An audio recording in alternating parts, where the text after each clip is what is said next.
Lycona said, I have a lot of unanswered questions. There are things that bother me. They worry me. I think one thing I've learned, and I learned this from Gary Habermas, a mentor of mine, I would come to him and I'd say, what about this and what about this? And he'd say, did Jesus rise from the dead? Yeah, okay, well, why is that bothering you? Yeah, but there's debate today among scholars. Who wrote Matthew? Did Matthew actually write the Gospel of Matthew? Well, Mike, did Jesus rise from the dead? Yeah, well, if Matthew didn't write Matthew, would Christianity still be true if Jesus rose from the dead? Yeah. Well, then, why is it bothering you so much? Bart Ehrman, we've had 5 debates, he and I.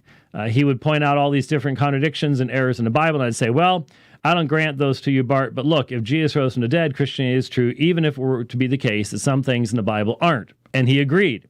Well, what's the big deal then? That's the response that is provoked for me. So yes, I have a lot of unanswered questions. Yes, there are some things in the Bible that trouble me, honestly. I don't like to read the Old Testament, but I've learned to put things into perspective. If Jesus rose from the dead, Christianity is true, period. That helps me keep the main thing. So I don't worry about a lot of those things anymore. They don't really bother me nearly as much because it's all in perspective. Now, I've studied the historical evidence of the resurrection of Jesus, and I'm thoroughly convinced that it happened, so these other things just don't bother me. Okay, we've all heard this. We've gone over this over and over again. We've pointed out the incoherence of this position. It is an incoherent position.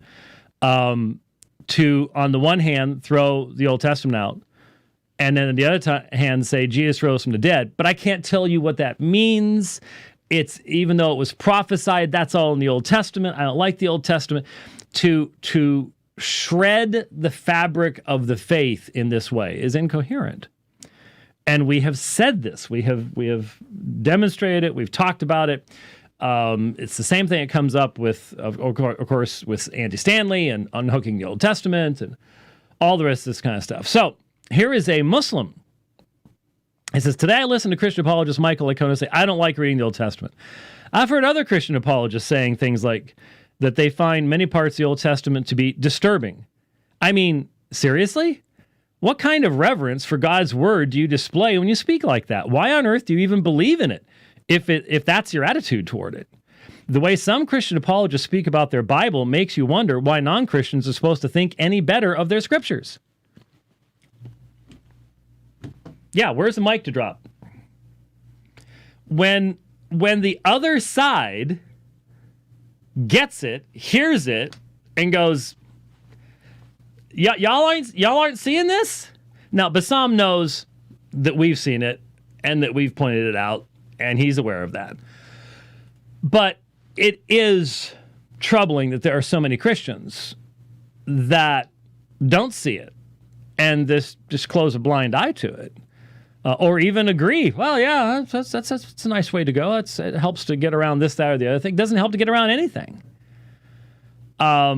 Why should Muslims come to accept? Well, again, those folks are incrementalists. They are,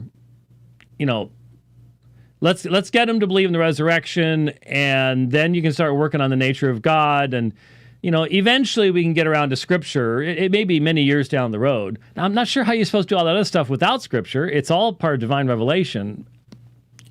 It makes no sense to me whatsoever, and it doesn't make sense to a lot of other folks, and that includes folks on the other side of the battle lines. They see it and go, "What are you all talking about? That doesn't make any sense."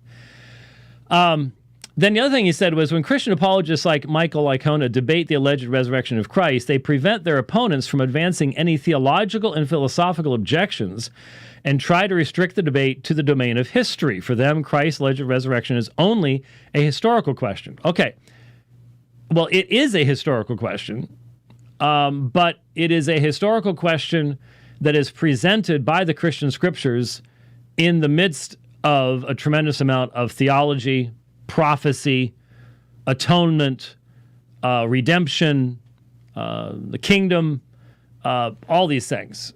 It's not just a historical reality. And I would say that, for example, I think the year after Bassam and I debated, I think it was the year after, or maybe before, but I think it was the year after, we did a debate at the same church on, not Bassam and I, but Bassam Zawadi and I did a debate on the crucifixion, and Sammy turned it into a debate on the resurrection.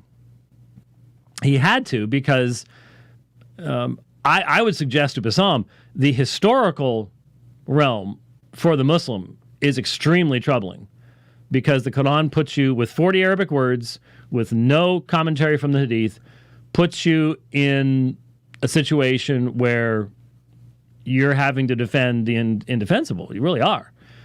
But I get what you're saying, is that these folks do turn it into an event that has to be evaluated differently than the apostles evaluated it and proclaimed it. Because the apostles proclaimed it, this is what Moses and the prophets said was going to happen. This demonstrates that Jesus truly was who he claimed to be. He is the one who's founded his kingdom. Bow the knee. They never argued, well, the greater probability of the preponderance of the evidence is that it's more likely that Jesus rose from the dead. We're not saying that means anything about who he was. That's a different issue. And, not really going to look at, what the Gospels say. And, I get it. I agree. But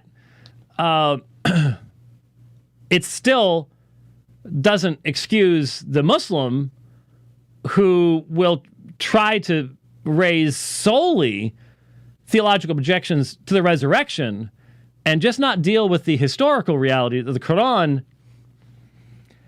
If you're going to criticize, for example, if you're going to use argumentation against the New Testament, against the Synoptic Gospels, for example, and do what Shabir always does and what Yusuf always does, and that is argue that there is this evolutionary development from Mark to Matthew, from Mark to Luke to Matthew, et cetera, then you've got to recognize that you are putting forth an entire corpus of words of Jesus in the Quran that have zero historical pedigree to them before the Quran comes into existence. And even if you put that in 632, you're still talking over half a millennium after the time of Jesus. And so you're operating on two completely different planes.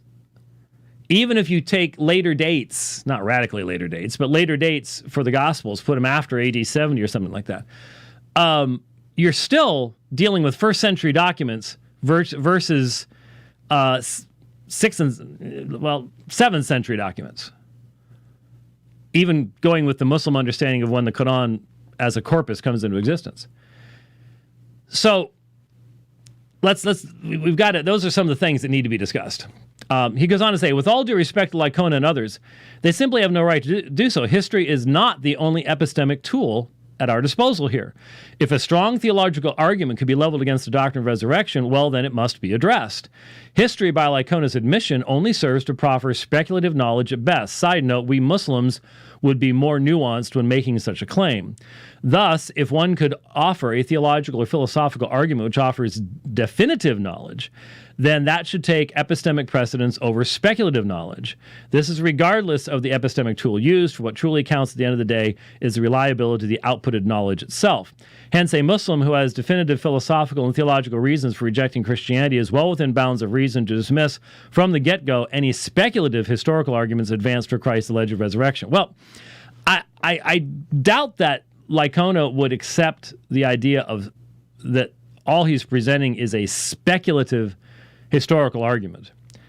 And I really wonder that, for major portions of the early Islamic narrative, wouldn't you have speculative historical arguments for a large portion of it?